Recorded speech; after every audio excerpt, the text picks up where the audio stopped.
So guys, welcome back to the channel and आज हम जो पढ़ने वाले हैं वो बेसिकली क्या करने वाले हैं, ह्यूमन सेल और एनिमल सेल को एक प्रैक्टिकल के थ्रू जो हमारे एक्टिविटी 2.3 में दिया हुआ है, हाँ, ट्राई करेंगे खोजने का।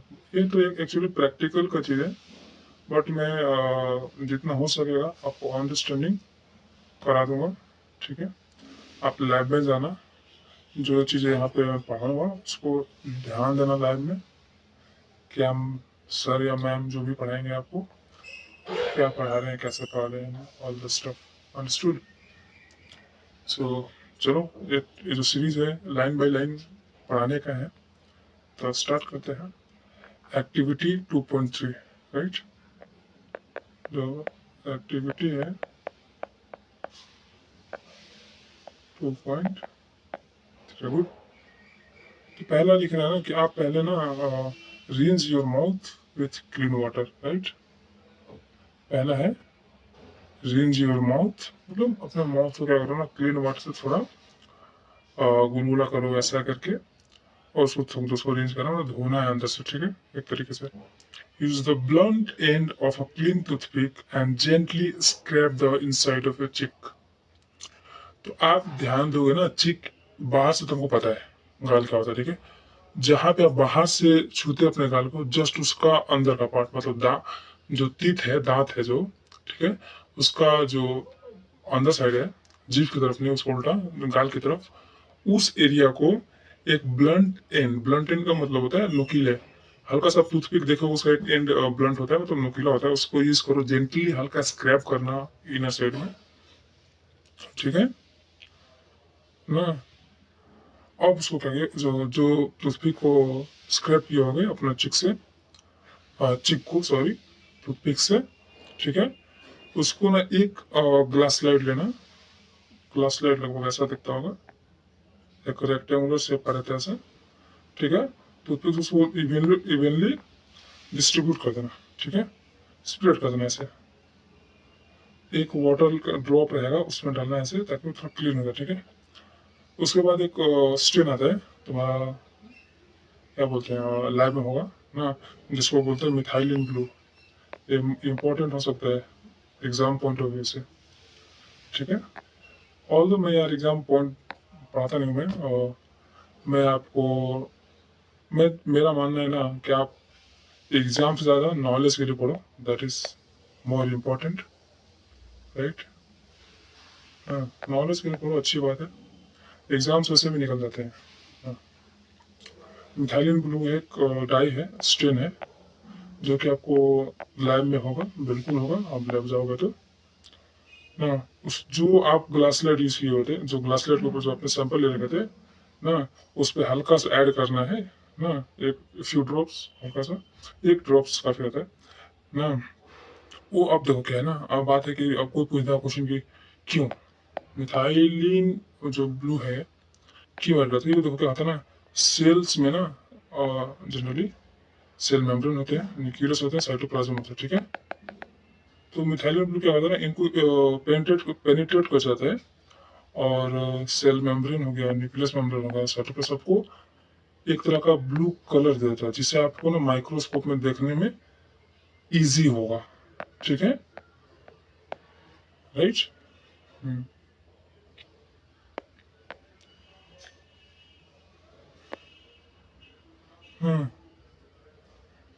After 1 minute, add a drop of glycerin over the material on the slide to prevent the cell from dying. होता क्या ना, ग्लिसरीन का काम क्या है, देखो, ग्लिसरीन का काम है कि किसी भी मटेरियल को, जैसे आपने इस एक्सपेरिमेंट में क्या लिया है, चिक सेल लिए हुए हैं, ठीक है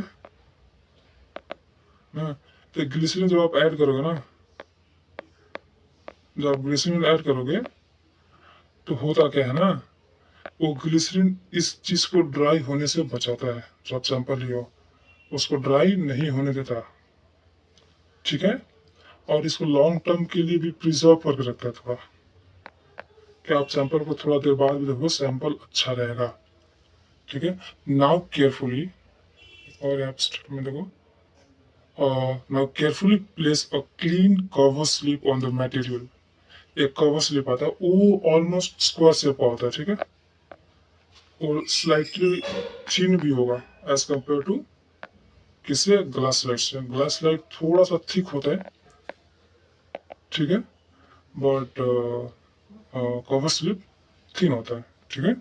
इससे उसको आपको कवर करना है, ठीक है। अगर मैं डायग्राम बनाने की कोशिश करूँ ऐसे, इसको पहले तो एक एंगल पे रखना होता है, इसको उसको कवर करना होता है, ठीक है। Remove the excess glycerine from the edge of the cover slip. अजीब सी बात है, अगर आप जैसे एक स्लाइड स्लाइड पे कुछ भी मटेरियल रखे उस पर ग्लिसरीन डालो, मतलब एक तरह का लिक्विड है, और उस पर जैसे कवर स्लिप ऐड करोगे तो हल्का हल्का वाटर ना बाहर आ जाता है, ऐसा हल्का हल्का वाटर नहीं रहता है, वो ग्लिसरीन रहता है। और सम वाटर भी होगा, थोड़ा सा ऐड किया था ना, वाटर वाटर भी हो सकता है।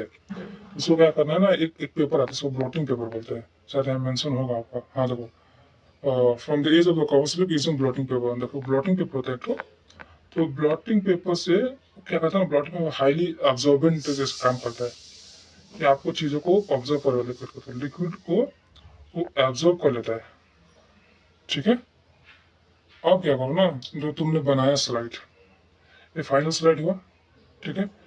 मतलब एक बार रिपीट करते हैं, थोड़ा सा रिपीट करते हैं। पहले आपने एक टू क्या किया, पहले चिक्सेल लिया अंदर से, ठीक है। उसके बाद उसको स्लाइड पे डाला एक ड्रॉप ऑफ वाटर के साथ ताकि क्लीन हो जाए। फिर उसमें मिथाइलिन ब्लू डाला क्योंकि आपका जो सेल है, चिक सेल है, उसको कलर हो पाए, ताकि वो अच्छा से विजिबिलिटी शो करे, ठीक है। उसके बाद आपने ग्लिसरीन डाला क्योंकि वो ड्राई ना हो लॉन्ग टर्म के लिए, हाँ, ठीक है। आप इसके बाद कवर स्लिप ऐड किया जो थिन होता है, और उसको साइड से ब्लॉटिंग पेपर से उसको साइड से जो भी चीजें थी, एक्स्ट्रा मटेरियल जो भी थी, उसको आपने सुखाया, ठीक है। अब आपका हो गया स्लाइड प्रिपेयर। एक इंस्ट्रूमेंट होता है जो बोलते हैं माइक्रोस्कोप, आपको पता होगा इसके बारे में, आपको इजीली लैब में मिल जाएगी माइक्रोस्कोप। अब क्या है ना कि अब यहाँ पे आपको आपके लिए काम देगा, observe the slide under a microscope and draw what you see in your notebook. तो क्या हो ना, आप माइक्रोस्कोप में जो भी ऑब्जर्व किया हो उसको नोटबुक में ड्रॉ करने के लिए बोला गया। तो यहाँ पे question, what did you observe.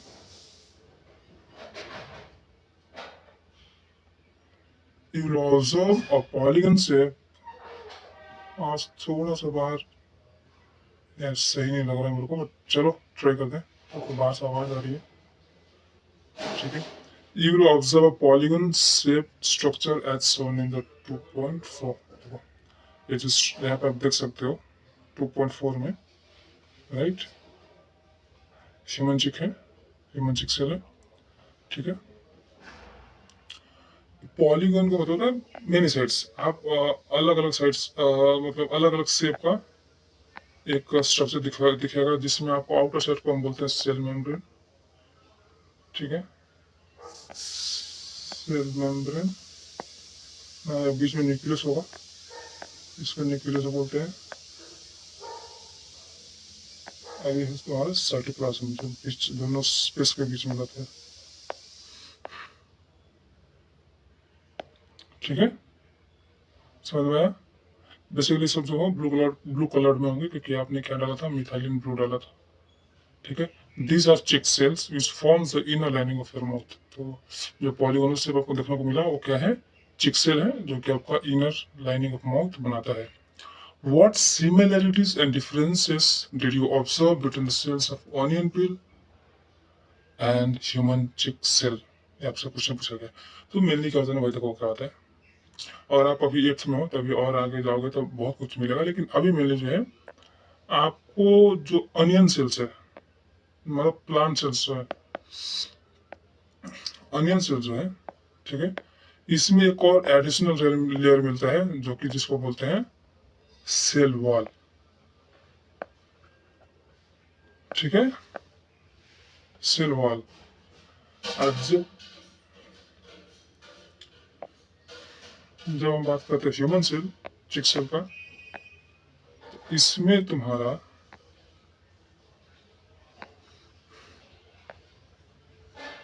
Cell wall upset होता है, यही मेजर डिफरेंस है, इसको आप ध्यान रखोगे। क्वेश्चंस आएंगे, इससे क्वेश्चंस आएंगे। You have observed that cells have three main parts. The outer layer is called cell membrane. Okay, human cell में आपने देखा आउटर लेयर, मैंने तो यहाँ बताया था आपको और मैं आपको दिखाना चाहता हूँ। जो आउटर लेयर है उसको सेल मेम्ब्रेन बोलते हैं।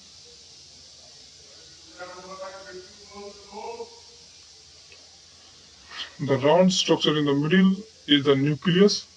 The round structure मिडिल में है उसको न्यूक्लियस बोलते हैं, ठीक है।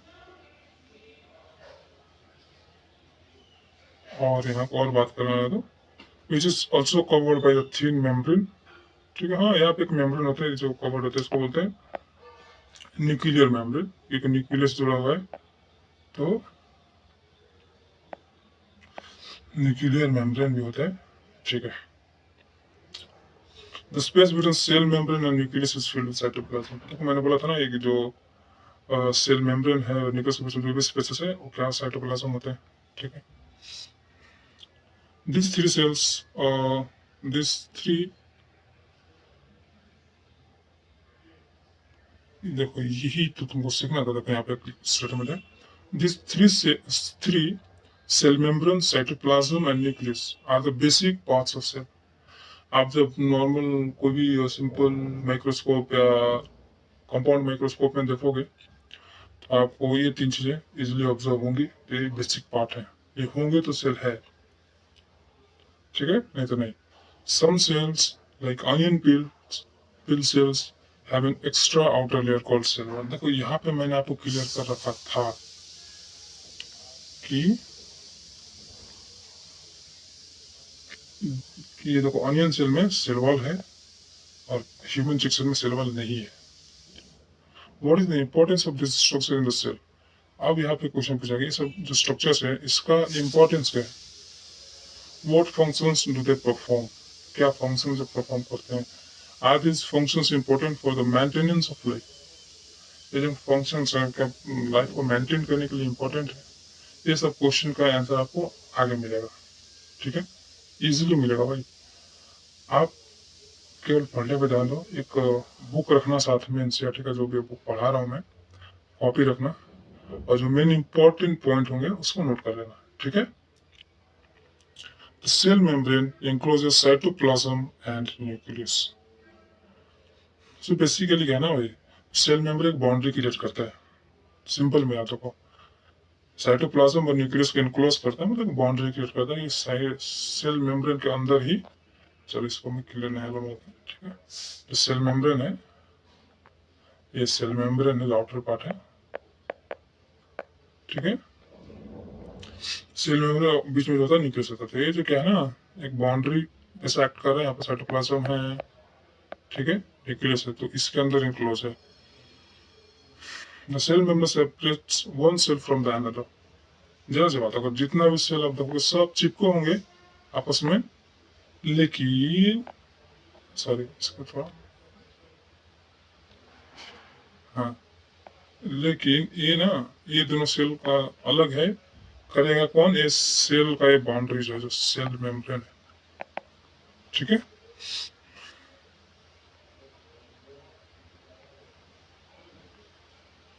ठीक, it is porous and allows the entry of material essential for life process and the exit of waste material।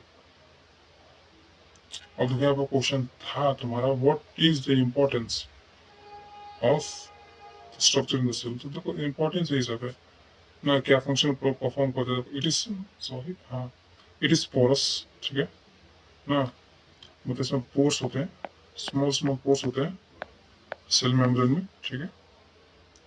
And allows the entry of material essential for life process. ये क्या करता है ना, अगर देखो अगर तुम पढ़ोगे कि सॉरी, आगे जाकर तुम पढ़ोगे ना कि ये जो पोर्स है, दो चीजें होती है यहाँ पे। एक तो साइटोप्लाज्म होते हैं, एक बाहर भी लिक्विड होता है, ये जो सेल्स के बीच में जो एरिया है इसमें लिक्विड है। तो यहाँ से लिक्विड अंदर जाना, यहाँ से लिक्विड अंदर जाना और यहाँ से बाहर आना, ये दोनों पोर्स के थ्रू होते हैं, ठीक है। ये पोर्स पूरे सेल में से फैले होते हैं, ठीक है। और इसे अंदर जाना बाहर जाना, जो भी वेस्ट मटेरियल बाहर जाएगा और जो भी एसेंशियल थिंग्स होंगे, मटेरियल होंगे, अंदर आएंगे सेल्स में, ठीक है। Cytoplasm contains other components of the cell and compounds such as carbohydrate. The cytoplasm contains other component of the cell and the side compound such as carbohydrate, proteins, fat and mineral salt. जो cytoplasm है, ये जो cytoplasm इसके अंदर, इसमें क्या क्या हो रहा है, ये तो पॉइंट है, इसको याद रखना अच्छे से, क्वेश्चंस आ सकते हैं। क्या पहला, कार्बोहाइड्रेट,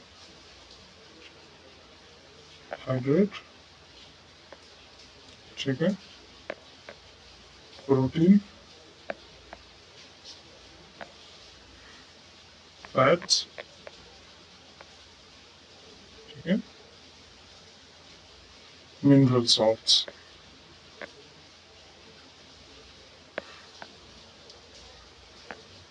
ये चार चीजें है ना, ये किसमें है, ये तुम्हारा साइटोप्लाज्म है, ठीक है। इसीलिए अगर ये सब मेन चीजें आपके साइटोप्लाज्म में है, carbohydrate, proteins, fat, mineral salt, तो क्या है, यही तो इम्पोर्टेंट है। तो यही क्या, most of the life process takes place in the cytoplasm. हाँ, ये एक चीज और याद रखना, साइटोप्लाज्म में बहुत कुछ चीजें हो रही होती है, ठीक है। प्रोटीन फॉर्मेशन हो रहा होता है, हाँ, राइबोसोम, सब साइटोप्लाज्म हो रहा होता है भाई, हाँ। कुछ भी चीज को डिलीवर करना है, फूड्स को, मटेरियल को जो बन रहा है, साइटोप्लाज्म में मैक्सिमम चीज बन रहे होते हैं। तो आगे चलते हैं। The nucleus regulates all activities that occur within a cell. It also regulates growth. The nucleus regulates all the activities that occur within a cell. देखो होता क्या है ना, अब जो क्या हो रहा है ना, साइटोप्लाज्म मान लो कुछ चीज बना रहा है, प्रोटीन बना रहा है मान लो, ठीक है। अब इसको रेगुलेट कौन करता है, न्यूक्लियस। क्यों न्यूक्लियस रेगुलेट कर रहा है चीज को, क्योंकि न्यूक्लियस के पास तुम्हारा एक चीज होता है, और that is genetic material, genes होते हैं, जेनेटिक मटेरियल, डीएनए होते हैं। इसके पास ऐसा ऐसा ऐसा जेनेटिक मटेरियल होते हैं। इसी यही रीजन है कि हर चीज को कंट्रोल करता है न्यूक्लियस, हर एक ग्रोथ को भी कंट्रोल करता है, ठीक है। The cell wall in the plant, the cell wall in the plant cell provides rigidity and strength up to the plants. देखो क्या होता है यहाँ पे, क्या स्ट्रक्चर का मतलब देखो, सेल वॉल जो प्लांट सेल में होते थे, ऑनियन सेल में था, वो क्या करते हैं ना, सॉरी ना, क्या करते हैं, उनको एक एक्स्ट्रा, क्या आम मतलब देते, मतलब क्या बोलते उसको, शील्ड देते हैं प्लांट को, अपना आपको बचाने के लिए, ठीक है। और एक स्ट्रेंथ भी देते हैं, वही अगर शील्ड है तो स्ट्रेंथ देगा। और ये स्ट्रक्चर भी बनाता है थोड़ा, कैसा स्ट्रक्चर का सेल वॉल हैंडल करता है चीजों को, ठीक है। This is why all cells are arranged compactly with each other and look form in the structure. यही रीजन है कि जो भी सेल्स है, हाँ, कॉम्पैक्टली अरेंज होते हैं, हाँ, आपको एक स्ट्रक्चर दिखता है। थोड़ा सा और आगे जाने को यहाँ पे बोला गया है, ठीक है। Step further, cells in all parts of the plant have tiny rods shaped structure called plastid. हाँ, देखो प्लांट्स हर कलर का होता है, तुम्हें पता होगा, है ना, मतलब हर मतलब maximum colour, red red colour का भी होता है। कुछ प्लांट्स हैं जिनके लीफ रेड हो रहे हैं, किसी के फ्लावर रेड है, ठीक है, और किसी का फ्लावर येलो है, इवन ब्लू है। हाँ, ये क्यों है प्लांट्स में? हम ह्यूमन क्यों नहीं ऐसा है? कभी सोचे हो? आप अगर आप एक गार्डन में चले जाओ या फिर ऐसा जगह जाओ, बोटेनिकल गार्डन चले जाओ, या बोटेनिकल, हाँ, या फ्लोरिस बोलते हैं जो जहाँ पे फ्लावर्स रहते हैं, वहां पे चले जाओ। ठीक है, वहां पे तुम बहुत कलर के फूल, मतलब फ्लावर्स और पत्ते देखने को मिलेंगे तुम्हें। क्यों ऐसा हो रहा है? हम ह्यूमंस में क्यों ऐसा नहीं होता है? क्योंकि प्लांट्स में एक चीज प्रेजेंट है, दैट इज प्लास्टिक्स, राइट? एक रॉड से स्ट्रक्चर है, न्यूक्लियस हो गया, यहाँ पे मान लो प्लास्टिक्स है, ठीक है, रॉड से स्ट्रक्चर होता है। अब देखो, प्लास्टिक के डिफरेंट टाइप्स होते हैं। उसमें से एक होता है जो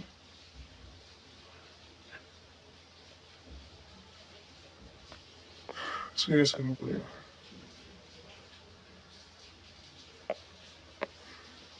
ठीक,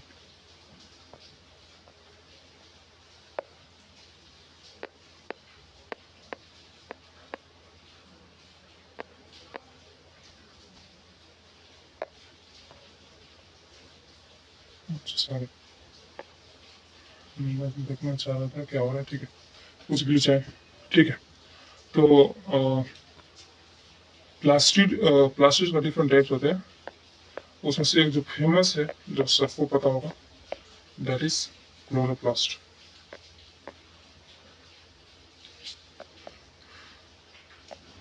वैसे ही क्लोरोप्लास्ट होता है। ये एक्स्ट्रा नॉलेज है, ये जरूरत नहीं याद करने का आपको। ठीक है, ये जो आप पहले इस पर फोकस करते हैं क्लोरोप्लास्ट, उसके बाद इसका थोड़ा सा बता दूंगा आपको हल्का सा। जो क्लोरोप्लास्ट है ना,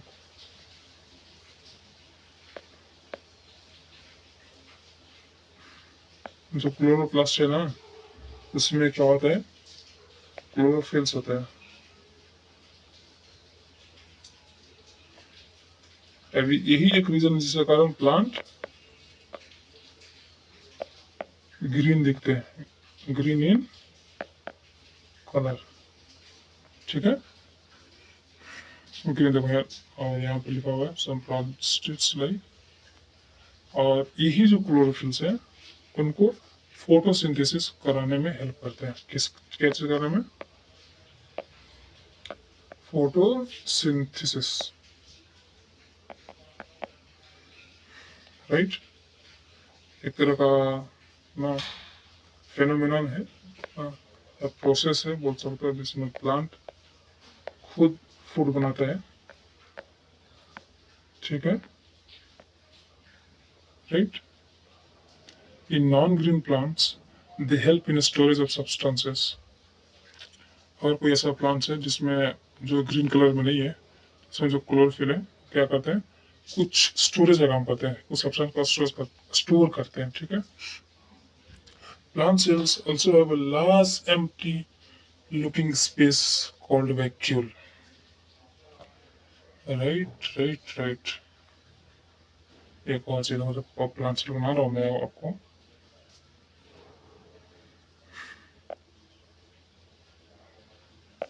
ठीक है, ये तुम्हारा न्यूक्लियस है, यहाँ पर बड़ा सा एक स्ट्रक्चर जिसको वैक्यूल्स बोलते हैं। सॉरी, थोड़ा सा मिस्टेक हुआ मेरे से ना, ये न्यूक्लियस है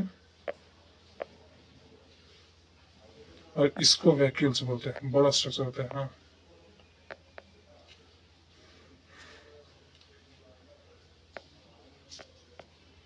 ठीक है,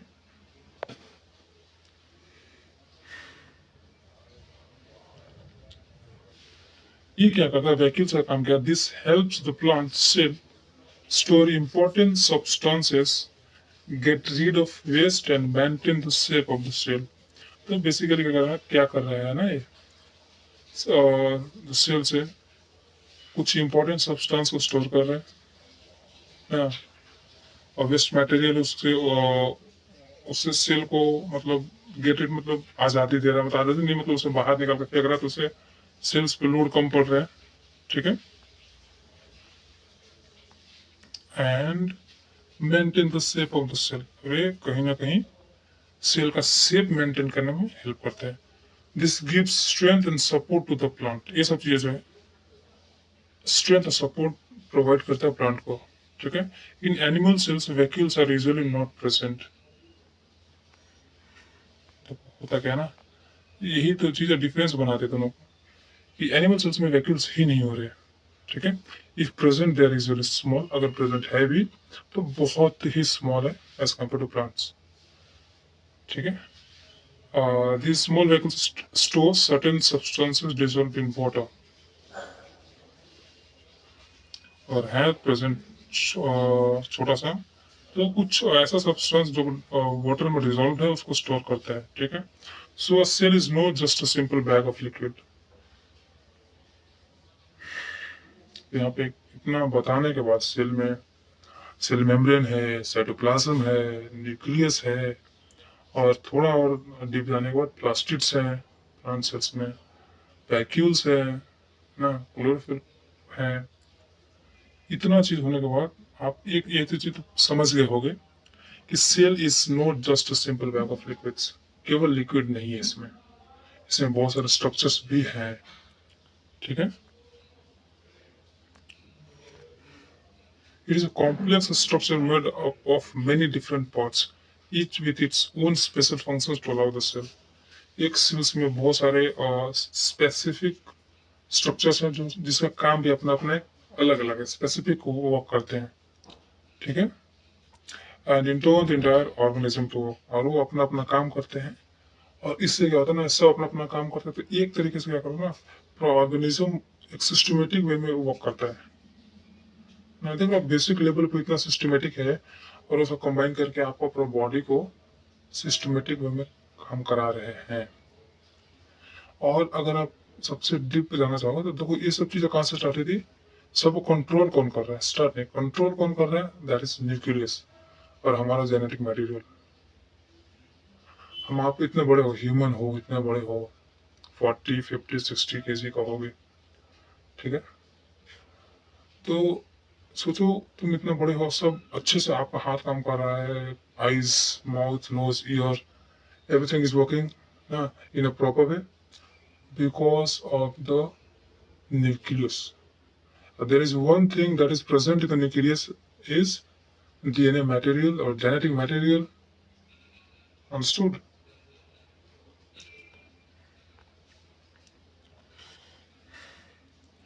You now understand the basic structure of cell. इतना जानने के बाद आप तो बेसिक स्ट्रक्चर ऑफ सेल जान गए हो, ठीक है ना, जान गए हो ना। And we now also understand the plant and animal cells different shape and structure. आप इसे भी पता चला गया कि एनिमल सेल और प्लांट सेल कैसा डिफरेंट है, ठीक है।